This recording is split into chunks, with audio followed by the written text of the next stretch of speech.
Gate social with ममता में आपका स्वागत है। जो लोग ये मानते हैं कि आज भारत का किसान बेहतर स्थिति में है और कृषि के क्षेत्र में किसी भी प्रकार के सुधार की आवश्यकता नहीं है, नए कृषि बिल किसी भी प्रकार के संशोधन के साथ, ध्यान से सुनिए, किसी भी प्रकार के संशोधन के साथ भी लागू नहीं किए जाने चाहिए और ये किसानों के लिए काले कानून है, उन सब से मेरे को हाथ जोड़ के विनती है कि प्लीज़ इस वीडियो को स्किप कर दीजिए, क्योंकि ये वीडियो आपके लिए नहीं है। क्योंकि मेरा ये मानना है कि कृषि के क्षेत्र में लंबे समय से एक सुधार की मांग की जा रही थी और राजनीतिक पार्टी चाहे कोई भी हो, चाहे वो बीजेपी हो या कांग्रेस हो, सत्ताधारी पार्टी द्वारा पारित किए गए सभी कानूनों का विरोध करती है और आज विपक्ष किसानों को भड़का रही है। इन सभी राजनीतिक पार्टियों का एक ही काम है, किसी भी मुद्दे को उठाना और उस पर अपनी राजनीति करना और फिर उससे अपना स्वार्थ सिद्ध करना। और आज जब कृषि के क्षेत्र में रिफॉर्म की बात आती है तो हमें दोनों पार्टियों को नकारते हुए एक संशोधित बिल की मांग करनी चाहिए और इसी अपील के साथ मैंने ये वीडियो बनाना स्वीकार किया है। मैं जिस प्रदेश से हूँ वहाँ मेरे आसपास के 500 गाँवों के बारे में पूरी यकीनी तौर पे मैं कह सकती हूँ कि किसानों की हालत काफ़ी दयनीय है। अगर उनके घर की महिलाएं और उनके बच्चे मनरेगा में काम न करें तो शायद उनके घर का खर्च भी नहीं निकल पाएगा। आज भारत का 85% किसान गरीब है और उसमें से ज़्यादातर बेहद गरीब है। तो क्या 85% किसान अपनी बेहतरी के लिए एक नए कृषि बिल को संशोधित रूप में स्वीकार नहीं करना चाहेंगे? जो ये 6 से 8% किसान जो आंदोलन कर रहे हैं वो उसको सिरे से नकार रहे हैं। इस किसान आंदोलन को लेकर एक बात शुरू से ही साफ है कि इस किसान आंदोलन में पंजाब, हरियाणा और यूपी के कुछ इलाकों की किसानी है, जो किसान आबादी में से कुल 6 से 8% का है। बाकी के 80 से 90% किसान कहाँ हैं और वे इस किसान आंदोलन में क्यों नहीं हैं? ये बात ध्यान करने वाली भी है और गौर करने वाली भी है। ये कृषि बिल उन 6 से 10% किसानों के लिए अगर काला कानून है तो हो सकता है वे 80 से 90% किसान जो खेतों में काम कर रहा है उनके लिए ये संशोधित कानून फायदेमंद हो सकता है, उनके लिए एक उम्मीद की किरण हो सकता है। और मैं दावे के साथ कह सकती हूँ कि ये 6 से 10% किसानों में से भी आधे किसान ऐसे हैं जो विपक्ष या फिर किसी यूनियन के बहकावे में आके ये विरोध कर रहे हैं। आज किसान आंदोलन के फुटेज तो आप देख ही रहे हैं, मिलों तक ट्रैक्टर की लाइन लग रही है, लेकिन वो 80 से 90% किसान जो अपने खेतों में जद्दोजहद कर रहा है वह इन सब सुविधाओं के बारे में सपने में भी नहीं सोच सकता है। जब सरकार ये बिल लाई थी तब मुझे भी इस बिल में कुछ फ्लॉज दिखाई दिए थे और इन फ्लॉज को लेकर मैं अपने 2 वीडियो पहले बना चुकी हूँ।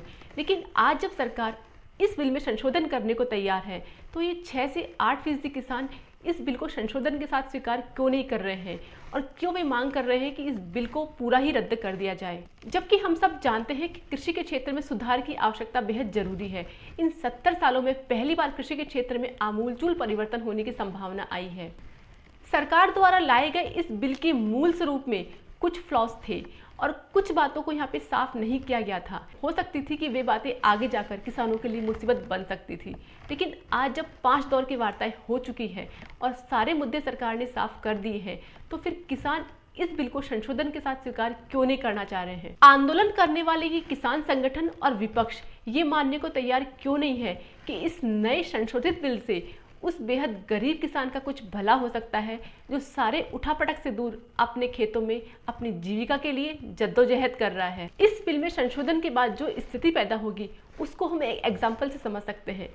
आज भारत का बेहद गरीब व कमज़ोर किसान मंडियों में जाने से भी डरता है, क्योंकि उसे पता है कि मंडी में एक आड़तिया और मिडिलमैन उसका शोषण करेगा और उस गरीब व बेहद कमज़ोर किसान को एक ऐसे मार्केट की आवश्यकता थी जहां बिना मिडिलमैन के, बिना उसे कमीशन दिए वह अपना मुनाफा कमा सके। इस बिल को लेकर के एक भ्रम यह फैलाया जा रहा था कि इस बिल की वजह से एपीएमसी सरकारी मंडियां धीरे धीरे कमज़ोर होकर खत्म हो जाएगी। यह सरकार ने अपने बिल में संशोधन करते हुए ये सुविधा दी है कि अब सरकार इन मंडियों को सशक्त बनाएगी और इन मंडियों में जो टैक्स लगता था उसी तरह से निजी मंडियों में भी अब टैक्स की व्यवस्था करेगी। लेकिन फिर भी ये किसान इस संशोधन को मानने को तैयार नहीं है और इस बिल को सिरे से नकार रहे हैं।